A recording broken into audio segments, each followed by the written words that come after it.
Hello, wrestling fans. This is your wrestling genius, your personal guide to awesomeness, and the only true professional in the YWC. I didn't wear my suit jacket this morning because I just got up and I had to get breakfast and I hadn't had time to put it on. And I just want to make this video really quick.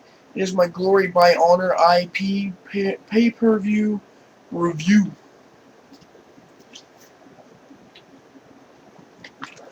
Now, I thoroughly enjoyed this pay-per-view. I had a great time, watching it.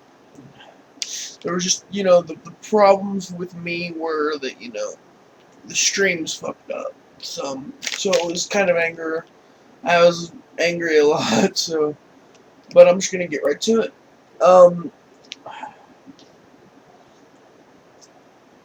First match was Kenny King versus Jay Briscoe. Kenny King won, which me and my dad both predicted that Kenny King would win. So then that was a 3.5-star match. Next match was Rhett Titus versus Mark Briscoe. Mark Briscoe won, which also me and my dad both predicted. 3 3/4 stars. Pretty good match. I enjoyed it. Rhett Titus really impressed me tonight, or last night. And again, I'm sorry this is late. I didn't have time to do it last night. The Necro Butcher and Erick Stevens beat Grizzly, Redwood, and Ballz Mahoney due to interference from Prince Nana. It was an okay match. Just give it 3 stars. It was just nothing really special. Ballz did some good wrestling in there, so, it was good. But there's nothing out of the ordinary.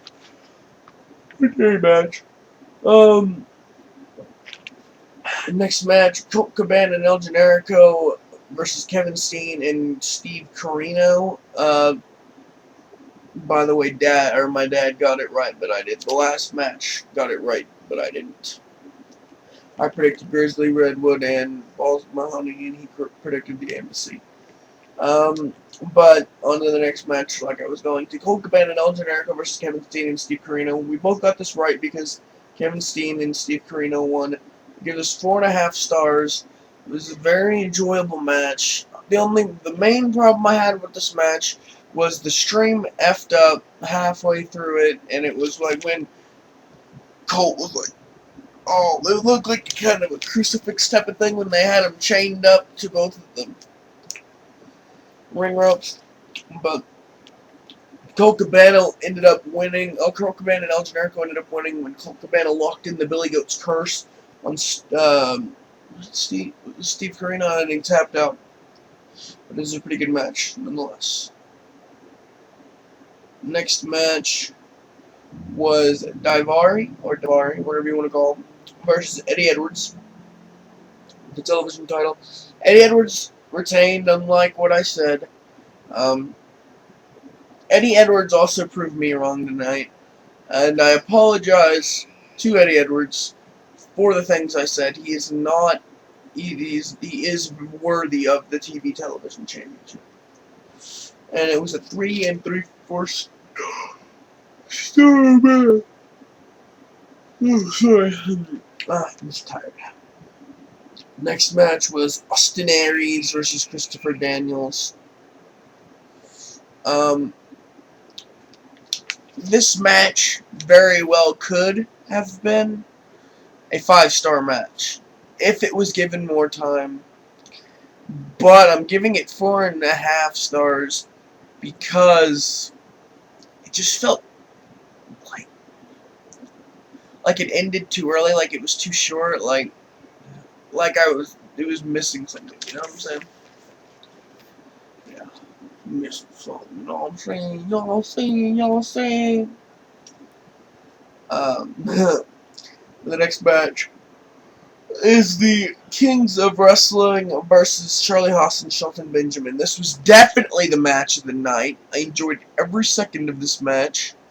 It was also, thank God, the match that had the least amount of problems with the stream fucking up for me anyway. Sorry I cussed. I'm trying to cut that out. But it was a 5-star match. As I predicted, the Kings of Wrestling won. I figured it would be, you know, Shane Hagedorn, getting in, interfering, and Chris Hero hitting either Charlie Haas or Shelton Benjamin with the loaded elbow pad and picking up the win. But nonetheless, either way, this match was awesome.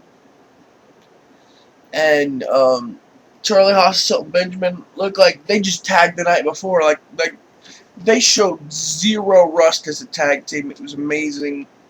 Shelton looked great. Charlie Haas looked great. It was just a great showing by both tag teams. And for a while there, I thought the World's Greatest Tag Team was gonna win. So that was a good match. The last match was Tyler Black versus Roderick Strong with the ringside vigilante Terry Funk. When I first heard Terry Funk was going to be the ringside vigilante, I was like, because, we all know Terry Funk isn't that young anymore. So, but he did a pretty good job. I really enjoyed this match as well. Not as much as the match previous, but I really did enjoy this match. I'm going to give it 4 3/4 stars. I'm glad that finally Roderick Strong is the Ring of Honor World Champion. And now Tyler Black can go to WWE and not have to worry, about all that. But there was one thing that happened last night that made me really excited. Even though I'm not acting like it. Because I'm holding it in. Because I'm trying to fool you. Homicide returned to Ring of Honor last night. That's right, folks. It was awesome.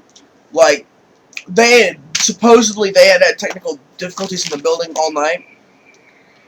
To tease, I guess, Homicide's return. I guess.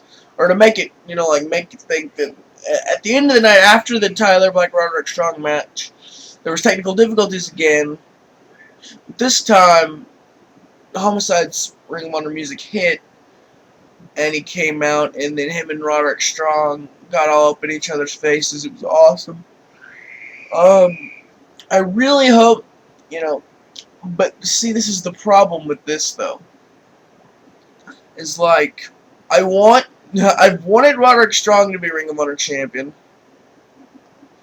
which he is, so that's good. At the same time, I want Christopher Daniels to win the Ring of Honor title, and at the same time, I want Homicide to win the Ring of Honor title. Can't have 3 champions at once. And Christopher Daniels, no offense to Homicide.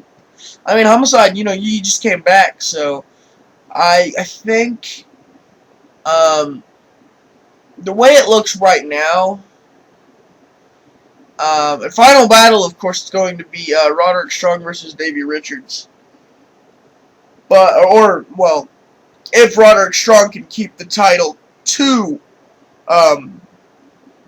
Final Battle, if he can keep it,